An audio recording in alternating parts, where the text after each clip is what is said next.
Yeah, I'm looking into communization and LEFCON stuff. Just Degree, a BA. Sorry, that's a BA. Come Lud, come Lud in 1890, and then MA, a master's from Harvard in 1891.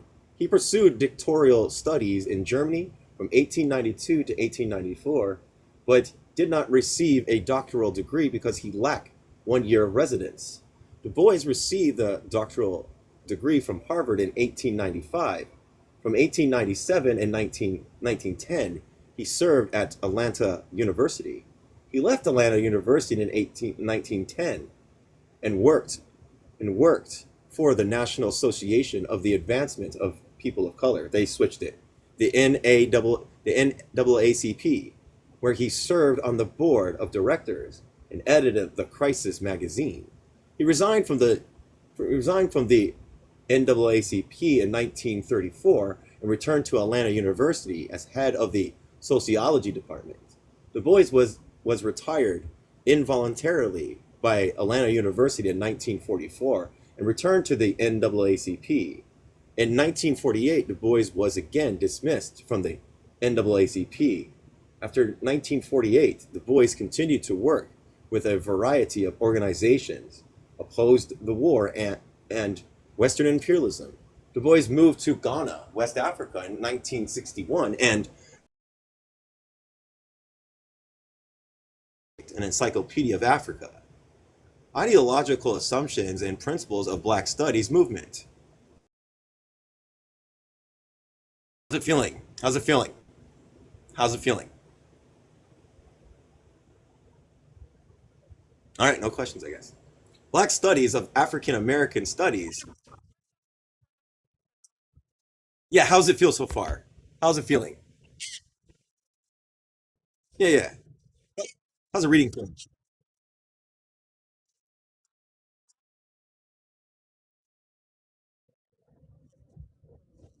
All right. Am I not coming in too clearly or something? Is everybody hearing me read down there in the comments? Okay. Black Studies or African American Studies as an academic discipline in American education grew out of struggles of black students of the 1960s on. Campuses of both historically black and traditionally white institutions.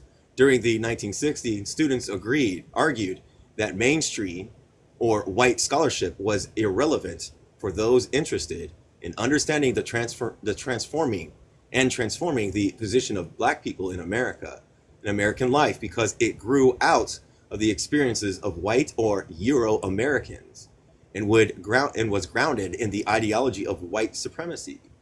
As a consequence, it was argued mainstream scholarship raised questions and generated information that gave a distorted view of American society and the place of black folk in it. To overcome this problem, advocates of black studies called upon black scholars to challenge the assumption of mainstream scholarships and develop new paradigms and frames of reference that would be grounded in the experience of African people in the United States and around the world. These new frames would reference would ask different questions and generate information that would illuminate more clearly the nature of oppression and suggest more effective strategies of black liberation. Relevance, according to the proponent of black studies, was not merely an academic matter. Developing new paradigms and frames of reference and conducting research was only half of the responsibility. The other half involved implying this new knowledge in the struggle against racial oppression. Sorry, I get radical and racial because of the C, but I got to remember rad instead of radical. It's racial oppression. To know, to know, to know carried with it the responsibility to do was the first principle of the Black Studies movement.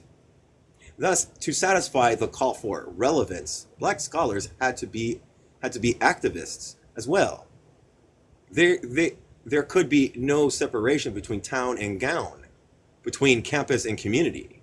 Black students. I mean, they mean by gown like graduates of like college and scholar. Yeah, yeah. Black studies advocates were also concerned that Eurocentric scholarship transformed black students into vulgar careerists, concerned only with personal advancements, and who assumed no special responsibility for uplifting the race. Thus, relevance required that professors not only produce a scholarship more useful for transforming the conditions of black folk, but also that professors strive to produce students who recognized and accepted their roles in the struggle for racial advancement. Malunana Karenga, Mauluna Karenga, was asserted that this call for relevance led black studies advocates to formulate their distinct objectives. One, teach the black experience in its historical and current unfolding. Two, assemble and create a body of knowledge that would contribute to intellectual and political emancipation. Three, create a cadre of black intellectuals committed to community service. Four, maintain a mutual beneficial relationship between the campus and the community. Interesting. Du Bois, as a precursor of Black Studies paradigm. Du Bois, through his scholarship and political activism, not only satisfied these objectives, but also addressed topics that have become hot button issues in our time. Issues such as feminism and imperialism. He was the quintessential model of the African-centered professor. Let me demonstrate. I will do so by first discussing his arrangement for a distinct African-centered frame of reference. I will.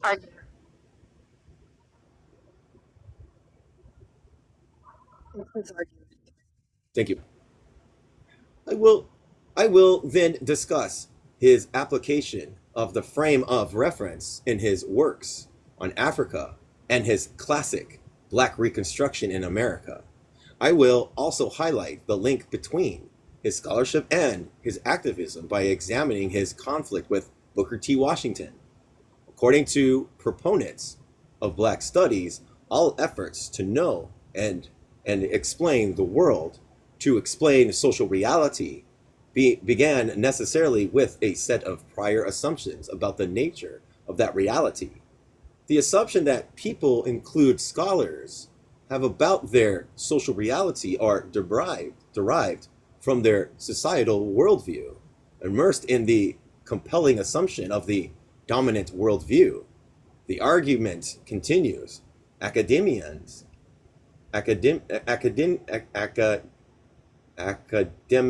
academicians, academicians in the social and culture sciences developed conceptual frameworks and paradigms that give rise to studies that reinforce dominant ideas and power relations. Mainstream America and white studies, according to Black studies, advocates for are grounded in the Euro-American worldview and constructed within frames that serve the interests of those in power. Such studies produce a distorted Eurocentric view of social reality, a view that reinforces the global domination of European people. To be relevant, therefore, the first and critical task of Black studies was the development of the alternative African-centered perspective that would issue from an African worldview and give rise to questions and development responses as prescribed by the experiences of African peoples. Asante, Karenga, Caruthers, Stewart, and others have made valuable contributions toward the development of African-centered conceptual schemes, but they were preceded by Du Bois. Du Bois, like all of his contemporaries, was initially trained in institutions grounded in Eurocentric perspectives. However, he was not oblivious to the disconnect between the life experience of African Americans and the assumptions of Eurocentric scholarship. Indeed, he spent his professional life actively disabusing himself to his Eurocentric educational beginning. Some of his earlier works, such as Jefferson Davis as representative of civilization, the conservation of race, Souls of Black Folks, First Universal Race Congress, the criteria of Black art, all written between 1890 and 1926, reveal a growing African-focused racial consciousness. Several of the essays in Souls included spiritual strivings of the dawn of freedom, of the meaning of progress, and of the training of Black men, are clearly African-centered contributions. By the time he published Black Reconstruction in America in 1935, his scholarship was clearly African-centered. However, as far as I have been able to ascertain, Du Bois did not address directly, at least in print, the issue of epistemology, perspectives, and frames of reference. He did, however, address such issues in the context of his exegesis on the role and responsibility of the Black College. The Black College, Du Bois argued, was to give students an African-centered understanding of the world and prepare them for political action. In a 1933 address to the Fisk alumni, as I will explain below, he enunciated this epistemological stance. In 1933, address was given in the then still ongoing debate about the optimum education and training of Black students and the appropriate role of Black colleges. By that time, Du Bois had witnessed the largely successful efforts of white industrialists and philanthropists of the Mohonk Conference in 1890 and 1891 to make vocational training the centerpiece of Black education, and he had suffered the consequences of challenging Booker T. Washington, who became the embodiment of the Mohonk doctrine. And he had also witnessed and participated in the debates over proper focus of Black art. They used the N word for Black. Apparently, the address to Fisk alumni was designed to make the case that Fisk should remain a full-blown university in the traditional meaning of the terms. But the address went much further than that. In it, Du Bois raised fundamental epistemological questions about the role of culture and worldview in the process of knowing the role and responsibility of individuals and institutions that generate and teach knowledge. Essentially, Du Bois argued that all knowledge grows out of the striving of the people involved in its creation, and that, therefore, all knowledge is parochial. In his view, there is no such thing as universal understanding apart from the effort to understand the universal through the process of understanding the particulars that give rise to a certain instance in the struggle to know. From these thoughts emerge the clearest statements of the nature of and need for African-centered education that I have encountered in his writings. Writing in 1933, Du Bois argued that the American Black problem must be the center of the Black American University. After pointing out as an example that the Spanish university is founded in Spain and used the Spanish language, he says, quote, "It starts with Spanish history and makes conditions in Spain and starting point of its teachings. Its education is for Spaniards, not for them as they may or ought to be, but as they are with their present problems and disadvantages and opportunities." Wenberg, 1970, it looks like, I don't know, 179, I don't know what that means. Oh, it's page 179. In the same vein, his argument continues. and I think here he goes. A black university in the United States of America begins with black people. It uses that variety of the English idiom, which they still understand. And above all, it is founded, or it should be founded, on a knowledge of the history of their people in Africa and in the United States and their present conditions, throughout whitewashing and translating wish into fact. It begins with that, and then it asks, how shall these young men and women be trained to earn a living and live a life under the circumstances in which they find themselves, or with such changing of those circumstances as time and work and a determination will permit. Du Bois'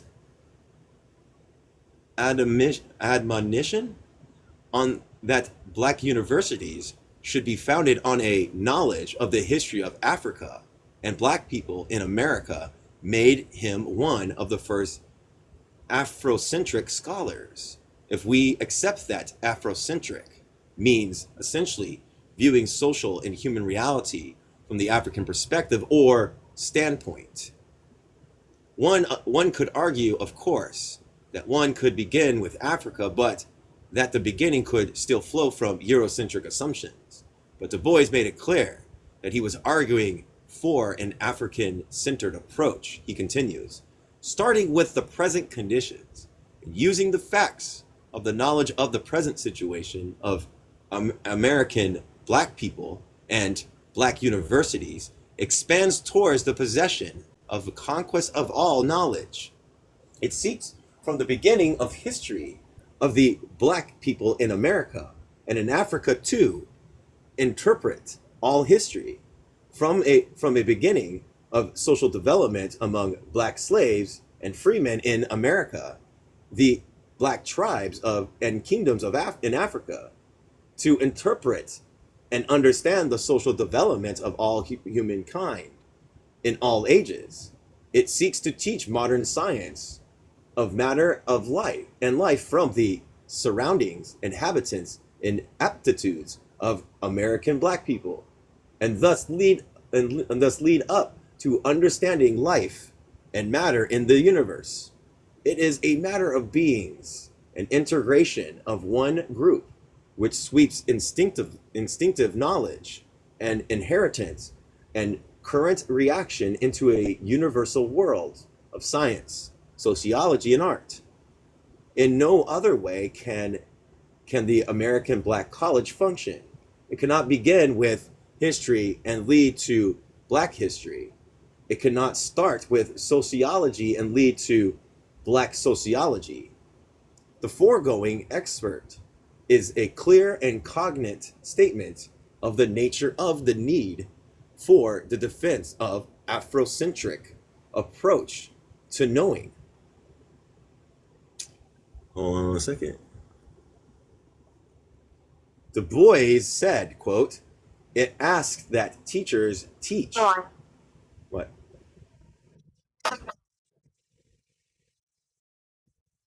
Du Bois acknowledged the difficulties of development such as an enterprise because he said, to ask the teachers teach that which they have learned in no American school and which they never will learn until we have a black university of the sort that I am envisioning. When Du Bois advanced the idea that a relevant education for black people must be African-centered, he was just beginning to educate himself on the history of African peoples. In 1950, he had published a slender volume called The Black, they used the N-word, which he said sometime later gave evidence of a certain naive astonishment on my own part at the wealth of fact and material concerned the black peoples and the very existence of which I had myself known little despite a varied university career. World and African, 1965, volume 7. In 1939, an expanded version was published as Black Folks, Then and Now, Du Bois' most complete work on the subject, the World of in Africa was published in 1946 and later enlarged the republished enlarged and republished in 1965, 2 years after his death. In writing The World of Africa, Du Bois drew on an extensive inventory of previously published and unpublished manuscripts. In the foreword, he offers a running critique of the various works that he used, taking care of to point out the works that disrespected or devalued the African experience. He had made clear that he imposed his own African-centered perspective on the factual information that he had gleaned from other sources. Du Bois admitted that he might not have had the ideal academic background and training for embarking on the important task of writing an African-centered history of African peoples, but insomuch as no one else had assumed the responsibility he felt of a lifetime. But I am faced with the dilemma that either I do this now or leave it for others who have not had the tragedy of life which I have, forced me to face a task for which they may have small stomachs and little encouragement from the world round about. If out of my almost inevitable mistakes and inaccuracies of false consciousness, I shall have at least clearly stated my main issue, that Black Africans are men in the same sense as white European and Asian people, and that history can easily prove this, then I shall rest satisfied even under the stigma of an incomplete and too many inconclusive work. Sweet. Who's this? Okay. I went out. Who's this? It's pronounced Dubois.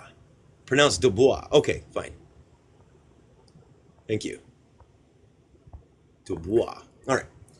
Dubois' concern with African-centered knowledge went beyond issues of epistemology and extended to the institutionalization of an African-centered approach to knowing.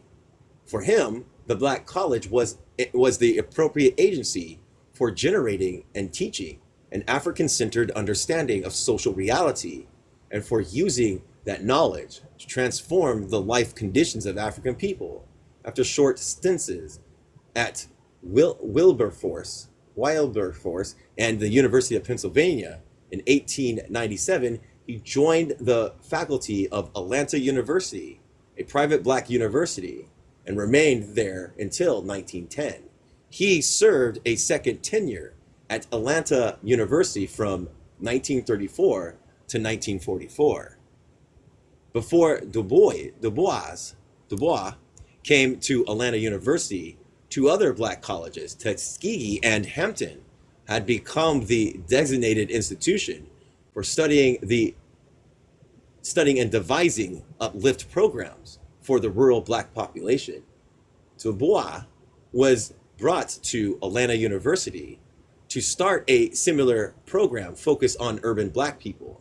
To fulfill this responsibility in 1897, Dubois inaugurated a Black Studies research project that has yet to be matched for its scope and depth. As the centerpiece of their efforts, Tuskegee and Hampton held annual conferences. Workers, experts, and observers came to exchange ideas about the predicament and promise of rural Black people. Atlanta University held a similar urban-focused conference in 1896, the year immediately preceding and appointed of Dubois. Prior to his coming, according to Dubois, the conferences were primarily meeting of inspiration directed towards social reform, and propaganda for social uplift. Dubois, 1968, page 204, Dubois changed the focus of the Atlanta University Studies to systematic scientific studies of the entire black population. He proposed a 10-year cycle of studies of various dimensions of the problems of black people. Basic data would be collected and updated every 10 years. This would eventually yield Du Bois' thought and comprehensive scientific descriptions and analyzes of the black predicament, which could be used continuously to inform strategies and programs of racial uplift. The focus and content of all of the studies grew out of his African-centered perspective. The 16 works completed as part of the Atlanta University Studies remains as examples of the research possibilities of black studies. A list of the titles of some of them will reinforce this point. Mortality among black people in cities, social and physical conditions of black people in cities, the black in business, the college breed black, the black church, notes on black crime, the black American family, economic cooperation among black Americans. That's what they did. The discussion is limited. The Atlanta University project to the production of scientific studies of the black condition did not mean that Du Bois forsook the black studies objectively of linking the production of an application of knowledge to social uplift programs, nor did it mean that he was unsupportive of establishing and sustaining mutual supportive links between the campus and the community. Perhaps the best example of Du Bois' effort to link the production of application of knowledge was his proposal submitted in 1942 to the organization of Black land-grant colleges for the establishment of coordinating structures through which we, Black land-grant college of each southern state, would undertake continuous studies of the, quote, facts concerning black people of the state by counties, subdivisions of counties, villages, towns, cities, wards, blocks, and households. Du Bois, 1963, page 315. Each university would establish a division of social science to develop curriculum appropriate to carrying out the research. Arrangements would be made with northern colleges to carry out similar research on black people in the North. The National Planning Institute would gather and interpret this extensive body of data that in turn could be used by interested parties for racial advancement. Particularly, all institutions of the black community, including churches, lodges, sororities, and fraternities, business groups, health professions, etc., would be involved in the enterprise. The idea was based on the assumption, quote, that if the college is to make real and advantageous approach to its community, either its local or its general community, it must be helped by a careful board of continuous study of the social and economic setup of the community. The Du Bois proposal was actually accepted by the president of the Black Land Grant Colleges and the first conference of the Black Land Grant Colleges for coordinating a program for cooperative social studies was held in Atlanta on April 19th through the 20th, 1943. What is going on? Oh, I'm sorry if I don't do it right. I got it this time.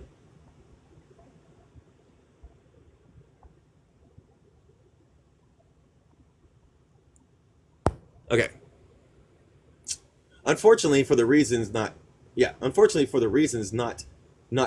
clear, at least to me, Du Bois was forced to retire by the president of Atlanta University in 1944, and his effort did not survive his departure. In addition to offering epistemological clarity on the nature and purpose of African-centered knowledge and working for the institutionalization of Black studies, Du Bois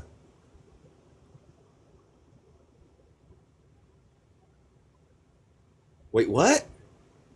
Was the scholarship where support wait, what is going on? Yes, I'm bro pronounced it more and more incorrectly each time. What do you, who, me? What's going on?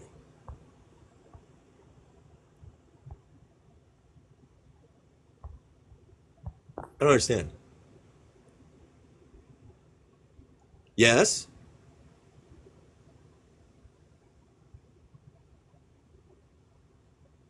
I was saying it the right first. Du Bois? Okay. Du Bois. Okay, thank you. Okay.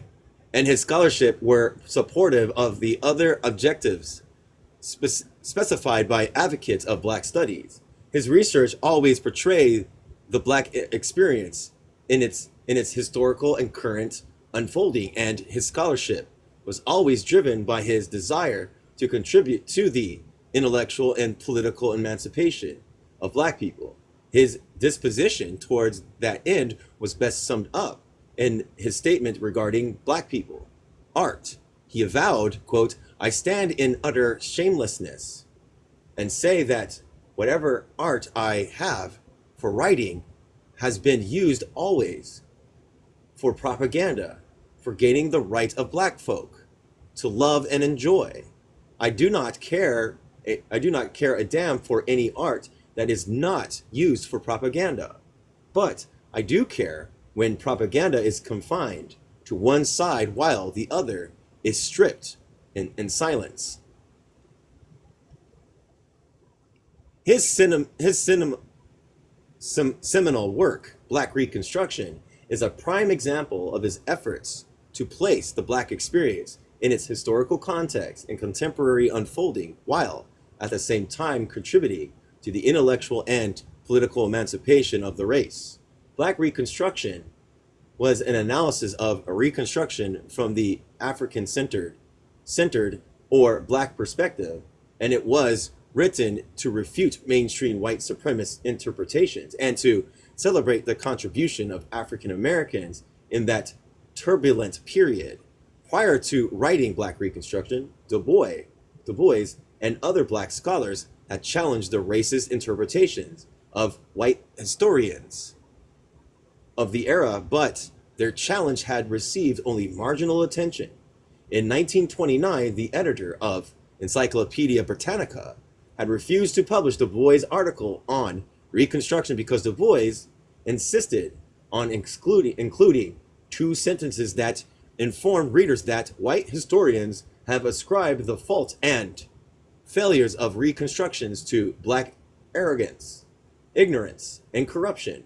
But the black person insists that it was Black loyalty and the Black vote alone that restored the South to the Union, establishing new democracy, both for Black and white, and instituted public schools. The shows of partisan nature of white scholarship on Reconstruction. The publication of Black Reconstruction should be seen as an African-centered counterattack in the war to ascribe meaning to this pregnant historical moment and influence the future course of events as the emancipated Black nation struggling for survival. In the special note, quote, to the reader, Du Bois opened the book by stating categorically that Black Reconstruction was based on his African-centered assumption about the equality of humanity of African people. He acknowledged that those who did not share his views should not be persuaded by his argument, and that he should make no effort to change their minds. Specifically, he asserted it would be only fair to the reader to say frankly in advance that the attitude of any person towards this story will be distinctly influenced by his theories of the Black race. If he believes that Black people in America and in general as an average ordinary human being who under given environment develops like other human beings, then he will read this story and judge it by the facts adduced. If, however, he regards black people as a distinctly inferior creation, who can never successfully take part in modern civilization, whose emancipation and enfranchisement were gestures against nature, then he will need something more than a sort of facts that I have set down. But this latter person, I am not trying to convince. I am simply pointing out these 2 points of view, so obvious to Americans, and then, without further ado, I assume the truth of the first. He then proceeded to publish a 17 chapter, 746 page long volume that not only completely recast and interpreted the period by also including analysis and assessments of the individual historians and their scholarship based upon their attitudes towards black people. Black Reconstruction, in my view, remains a model of African-centered scholarship. Each chapter of Black Reconstruction opens with a paragraph, an epigram that reviews the substantive message of the chapter, and in the process highlights the African-centeredness of his approach. A brief listing of some of the epigrams will reinforce this point. Chapter 1, the Black Worker. How black men coming to America in the 16th, 17th, and 18th, 19th centuries became a central thread in the history of the United States at once a challenge to its democracy, and always an important part of its economic history and social development. Chapter 2, the White Worker. How America became the laborers' promised land. The flocking here from all over the world, the white worker competed with black slaves, with new floods of foreigners, and with growing exploitation until they fought slavery to save democracy and then lost democracy in a new and vast slavery. Hold on a second. Oh, okay. Chapter 3, the Planters. How 7% of the section within the nation ruled 5 million white people and owned 4 million black people, and sought to make agriculture equal to industry through the rule of property without yielding political power or education to labor. Chapter 5, the Coming of the Lord. How the black person became free because the North could not win the Civil War if he remained a slave in slavery. And how arms in his hands and the prospects of arms in a million more black hands brought peace and emancipation to America. Chapter 16, back towards slavery. How civil war in the South began again, indeed, had never ceased. And how Prometheus, bound to the Rock of Ages by hate, hurt, and humiliation, has his vitals eaten out as they grow yet lives in fights. Chapter 17, the propaganda of history. How the facts of American history have in the last century been falsified because the nation is ashamed. The South was ashamed because it fought to perpetuate human slavery. The North was ashamed because it had to call in black men to save the Union, abolish slavery, and establish democracy. In the bibliography, at the end of the volume, Du Bois categorizes the entries according to their positions on the questions of the humanity of African people. He called them out by name. For example, one group was designated as standard anti-black authors who believed that black people to be subhuman. Another group of scholars was listed as propaganda authors who selected and used facts and opinions in order to prove the South was right and Reconstruction. North vengeful and deceived, and the black people are unintelligent. Of course, based on ideological presuppositions, one might challenge the conceptualization, orientation, structure, or content of Black Reconstruction. African centeredness, as Karenga has reminded us, is an equality of thought rooted in the interests of African people. It is an orientation and not a dogma, a authenticity through which we may struggle to know the world. Du Bois' Black Reconstruction is an exemplar in this regard. Next, let me turn to two themes that are frequently addressed in contemporary Black studies: feminism or the woman's question, and the question of the rule of and predicament of African peoples in international affairs. On both of these, Du Bois presaged contemporary thinkers. On the woman question, as Lewis has pointed out, Du Bois was an acknowledged pioneer. On the other hand, his personal and professional relationship with women were far short of the ideal reflected in his writings. Du Bois gave his own assessment of his relationship with women in the autobiography of the chapter entitled My Character, Du Bois, 1968.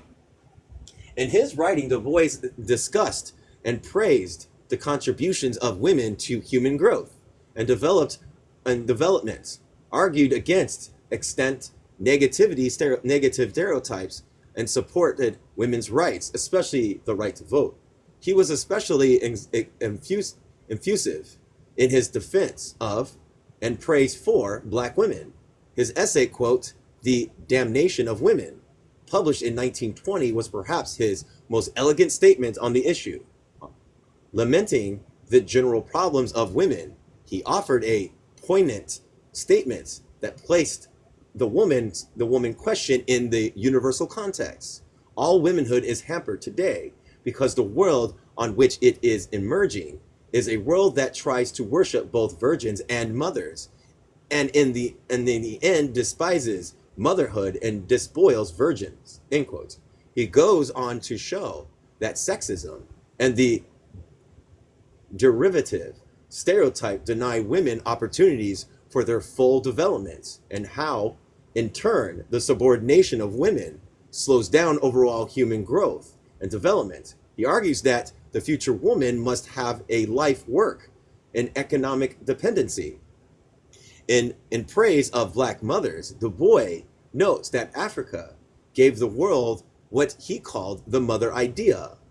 It appears, he said, quote, the great Black race is passing up the steps of human culture, gave the world not only the Iron Age, the cultivation of soil, and the domestication of animals, but also in peculiar the mother idea. After dealing with critical role played by women, after detailing the critical role played by women in different African societies and the respect accorded them, he notes how the crushing weight of slavery fell on Black women, and he links it in a casual fashion, the degradation of Black women, with many of the problems faced by Black people in American society. Du Bois concludes that the uplift of women is next to the problem of the color line and the peace of movement, our greatest modern cause. When now two of these movements, women and color combined in one, the combination has deep meaning. On the political scene, Du Bois supported the suffrage movement, and he took to task those in opposition, dismissing their arguments as ancient. For example, in 1915, as the editor of Crises, he published an essay opposing women's suffrage by noted Howard University dean Kelly Miller. He then published his own rejoinder calling Miller's argument sheer rot. He said, quote, "It is the same sort of thing that we hear about they use the DARK race and lower classes. Difference, either physical or spiritual, does not argue weaknesses or inferiority." He fumed. The aggressiveness and assertiveness that Du Bois displayed in support of women was equally apparent to his devotion of Pan-Africanism. Du Bois was a lifelong Pan-Africanist, dating back to his first major work, Suppression of African Slave Trade. He recognized the negative impact of Europe and North America. Had on the growth and development of Africa and African peoples, beginning with the first Pan-African Conference in 1900 and continuing through his life. Du Bois sought to create a united front of African people, both from the continent and the diaspora, to resist Western imperialism. He positioned on the role and predicament of African peoples in international affairs was built on at least 6 major assumptions. Number 1, prior to the 15th century, Africa and Asia civilizations far outstripped that of Europe. 2, European imperialism dated back to the 14th century, particularly the slave trade, stunted the growth and development possibilities of Africa and African peoples. 3, the discovery of whiteness, a modern notion dated back only to the 19th century, resulted from the need of Europeans to rationalize and justify their exploitation of people or color. 4, following the Second World War, Europe and North America became co-equal partners in the exploitation of people of color. 5, African people in the United States and elsewhere in the Americas and on the continent share a common fate and should develop a united resistance to Western imperialism. 6, only through some form of socialism can African people become independent. His description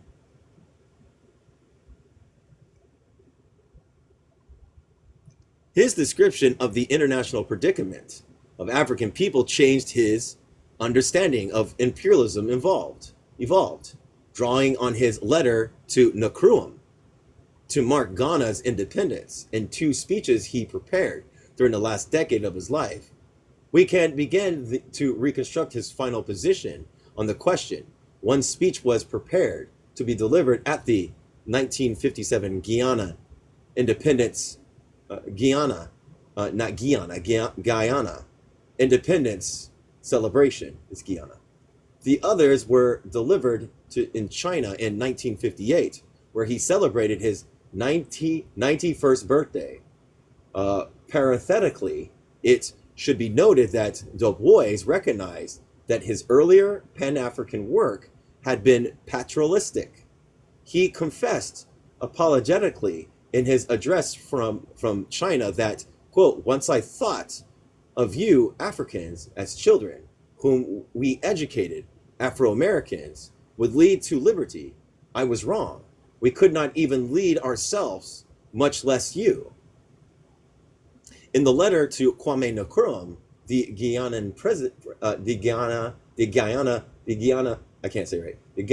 Guyana president, and the speech read by his wife to the Guianan independence celebration, Du Bois declared that Ghana must be the representative of African and exhort Nkrumah to adopt that he referred as to Pan-African socialism, a system that would seek to establish the welfare state in Africa. Ooh, I don't know if I agree with the welfare state part.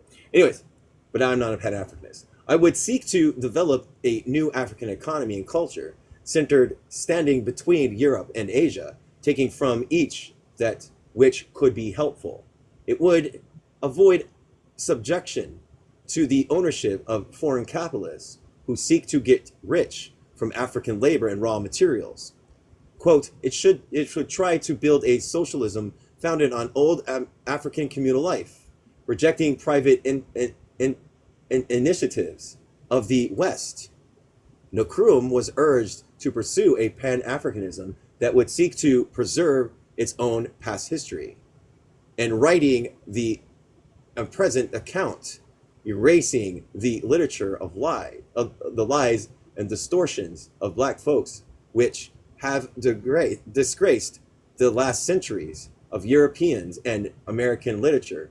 Above all, the new Pan-African will seek to educate of all its youth on the broadest possible basis, without religious dogma, and in all hospitable lands, as well as in Africa, for the end of making Africans not simply profitable workers for industry, nor stool pigeons or propaganda, but for making them modern, intelligent, responsible men of vision and character.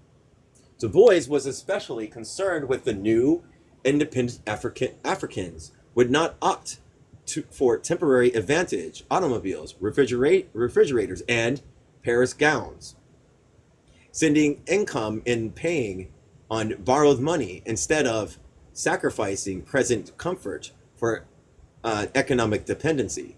He cautioned Pan-Africanists to realize that as buyers of capital goods, they were not helpless because the imperialist sellers would have to either sell or face bankruptcy. Quote, "You can wait, you can starve a while longer rather than sell your great heritage for the mess of Western capitalistic pottage." The speech given in China in 1958 was somewhat unusual insomuch as it was addressed to the peoples of China, Africa, African Americans. In it, he commented briefly on the history of Western exploitation of China, the continuing exploitation of African Americans, and the collision of the white American workers and owners of capital in maintaining the system. He suggested that Africans and African Americans had been indoctrinated to believe that development is possible only through capitalist exploitation. This, he said, is a lie. It is an ancient lie spread by the church and states, spread by priests and historians, and believed in by fools and cowards, as well as by the downtrodden and the children of despair. The Chinese, he asserted, know this, but Africans and African Americans had yet to learn it. Regarding the relationship between newly independent Africa and America included African Americans, Du Bois said that he was, quote, frightened by the so-called friends who were flocking to Africa. Black Americans trying to make money from your toil. White Americans who seek by investment and high interest to bind you in serfdom to businesses as the Far East is bound and as South America is struggling with. For this, America is tempting your leaders, bribing your young scholars, and arms your soldiers. What shall you do? He encouraged Africans to come to China and to look around. To Africans, he exhorted, China is fresh and of our China is flesh of our flesh and blood of our blood. China is colored and knows to what a person of color skin in this modern world subjects to its owner. But China now much more than this. She knows what to do about it. She can take the insults of the United States and still hold her head high. She can make her own machines. When America refuses to sell to her American manufacturers, even though it hurts American industry, and throw her workers out of jobs, China does not need America or British missionaries to teach her religion and scare her with tales of hell. China has been in hell too long, not to believe in the heaven of her own making. This she is doing. Finally, let me turn to Du Bois' Washington conflict and demonstrate how the role played by Du Bois reflected his commitment to the objective advocate by proponents of Black studies. Recall the advocates were implored to not only study the world through the African-centered perspective, but to also to act based on what they had come to know. The conflict between Mr. Washington and Du Bois was not simply a dispute between two men. Rather, the conflict was about the gravest question facing the United States at the time. What to do about to or for the newly freed population. Remember, we are speaking of the last decades of the 19th and first decade of the 20th century. At that time, even though Reconstruction had ended, African Americans were desperately clinging to a tenuous political beachhead that they had forged during Reconstruction. A smattering of black elected officials remained in the U.S. Congress and in state of local governments. Black people still owned significant parcels of land, and some still had the vote. The KKK, the Triple K, and other territories were using violence and economic intimidation to drive black people off the land and out of the political arena, given the stark imbalance of power between the two forces. Mr. Washington and others assumed the inevitability of white domination and concealed black folks to cease agitating for political rights. Oh my God, you scared me. I said counseled. Given up on the idea for college education and black youth, and settled for vocational and industrial training, and concentrated on economic development. The position assumed by Mr. Washington, however, was not unique to him, nor did it begin with him. It was the position advocated by an imposing segment of the white ruling classes, captain of industry and commerce, philanthropists and educators, and had assumed responsibility for charting the course for the development of the African American community. With their support, Mr. Washington became the most powerful black leader of his time. He became the gatekeeper for the black community, and nod from him could determine the fate of individuals and institutions that depended upon government and philanthropic support. Philanthropic, yeah, support, and his power was used by him and his patrons to punish those who challenge the imposed orthodoxy. It was in this context that Du Bois wrote his essay quote, of Mr. Booker T. Washington and others. That essay was a systematic analysis of the evolution of black predicament in America and of the struggle of transforming it. Du Bois placed Washington and the Tuskegee machine in the insightful historical and systematic context, and offers a logically consistent reason for opposing them. He argued in 1903 that over the past 15 years, Mr. Washington had asked black people to give up three things. 1, political power. 2, insistence of civil rights. And 3, higher education of black youth. The return, Du Bois insisted, had been 1, the disenfranchisement of black people. I cannot say some words sometimes. No matter how much I do it, I just can't do it. The legal creation of a distinct status of civil inferiority for black people. And 3, the steady withdrawal of aid from institutions of higher training for the black person. Du Bois argued that without political power and an educated leadership class, there would be no way to protect nascent black economic development. Du Bois concluded his argument by asserting that it was his duty and responsibility, and the duty and responsibility of all who shared his view, to impose the forces represented by Mr. Washington.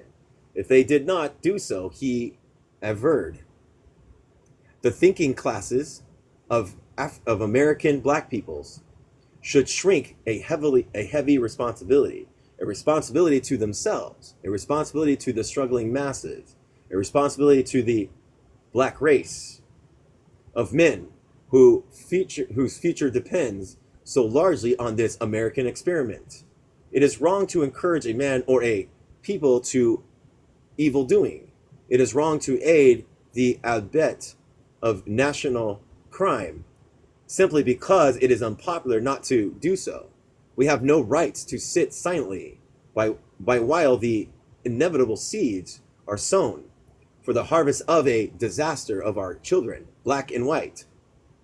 Du Bois did not limit his opposition to the written word.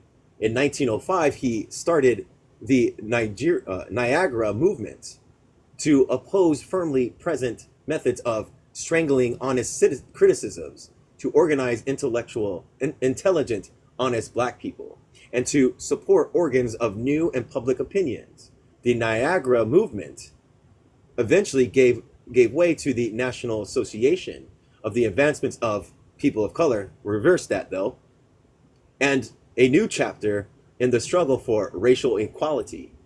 This was an example of African-centered scholarship and activism at its finest. All right. To the reader. How long is this to the reader?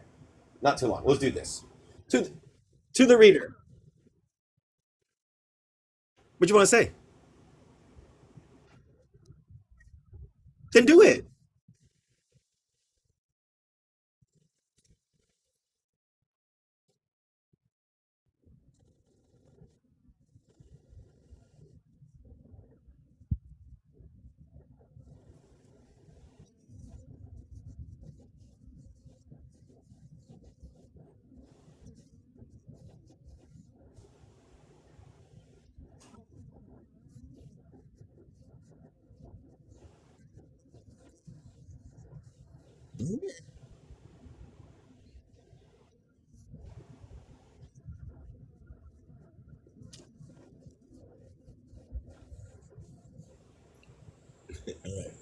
To the reader, the story of transplanting millions of Africans to the New World and of their bondage for 4 centuries is a fascinating one. Particularly interesting for students of human culture is the sudden freeing of these black folk in the 19th century and the attempt through them to reconstruct the basis of American democracy from 1860 to 1880.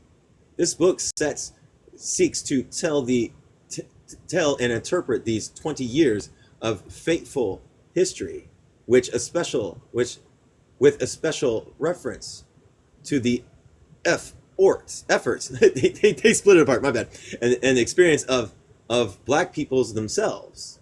For the opportunity of making this study, I have to thank the trustees of the Rosenwald Fund, who made me a grant covering 2 years, the directors of the National Association of the Advancements of People of Color, who allowed me time for the writing, the president of Atlanta University, who gave me help in asylum during the completion of the work, and the trustees of Carnegie Fund, who contributed towards the finishing of the manuscripts. I need hardly add that none of these persons are in any way responsible for the views herein expressed. It would be only fair to the reader to say frankly in advance that the attitude of any person towards this story will be distinctly influenced by his theories of the black race. If he believes that the black people in America and in general is an average and ordinary human being who, under given environment, develop like other people, other human beings, then he will read this story and judge it by the facts induced. If, however, he regards black people as a distinctly inferior creation who can never successfully take part in modern civilization and whose emancipation and enfranchisement were gestures against nature, then he will need something more than the sort of facts that I have set down. But this latter person, I am not trying to convince. I am simply pointing out these 2 points of view, so obviously to Americans, and then without further ado, I assume the truth of the first infinite infine. They have that split up. I am going to tell the story as though black people were ordinary human beings, realizing this attitude will, from the first seriously, curtail my audience. This is W.E. Bogart Du Bois, Atlanta, December 1934. All right, hold on a second. So the first section is black worker, but, hold on.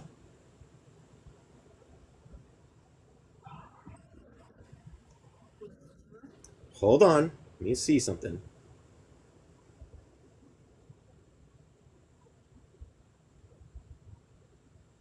Wow. Okay. Yeah, it might be a good idea to reflect and to really have this seek in on the introduction, and then tomorrow we will start. Let me see if I can do this. The black worker. See if I can get it. I wonder if I can do a bookmark. Yay! Hold on, please. Add a bookmark. Yay! I can add a bookmark. Page 29. The black worker. We'll start that tomorrow.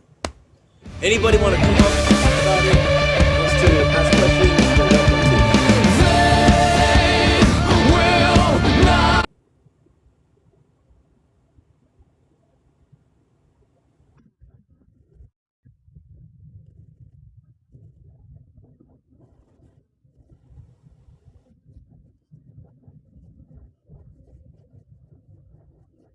Okay.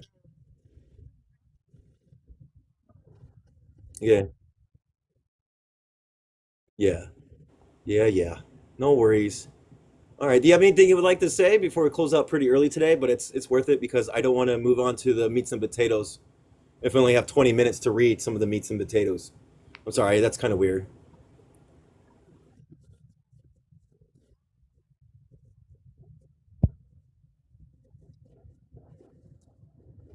What's your impressions of this? Do you think it's better than what the last book we read? Okay. Okay. It seems like, you know, yeah, it seems like it's a materialist outlook on the actual material, the materialist aspect of how like the society socializes black people within the white supremacist structure. So it's going to be fun. Yeah, I know meats and potatoes. I'm sorry, I'm old. I'm an old fucker. Very old fucker. Exactly. You're a year older than me, so you're an old fucker too. We're both old fuckers. You know what's funny is that usually when you grow in age, right, you like lose your radicalness. But I feel like as I grow more in age, I'm getting more radical.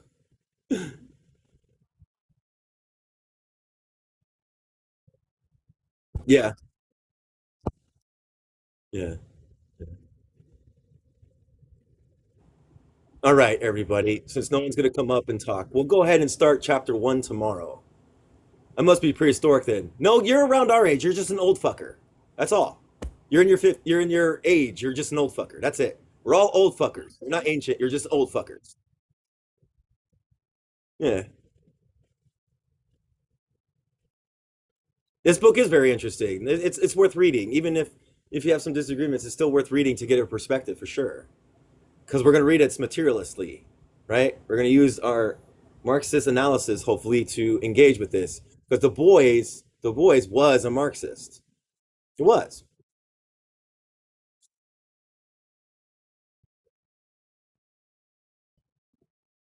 Yep, yep. I'm surprised Dooley wasn't here.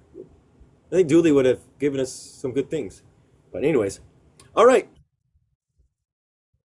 Isa, send them a.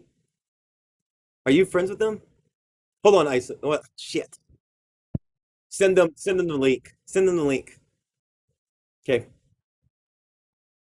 So I can Yeah, find yeah. it. Tell me when you're ready.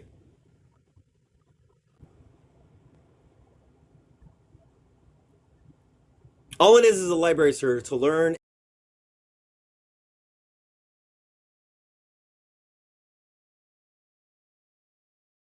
take, because it's advanced my dialectics. Like, I'm reading a lot on dialectics. I read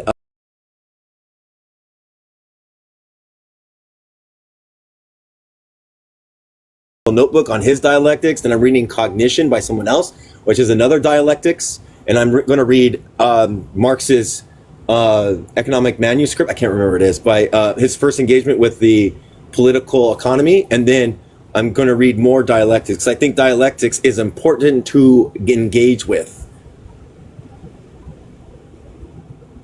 You met a French person today. Oh, okay. Okay. All right, since they sent it, I'm going to go ahead and close it down, everybody.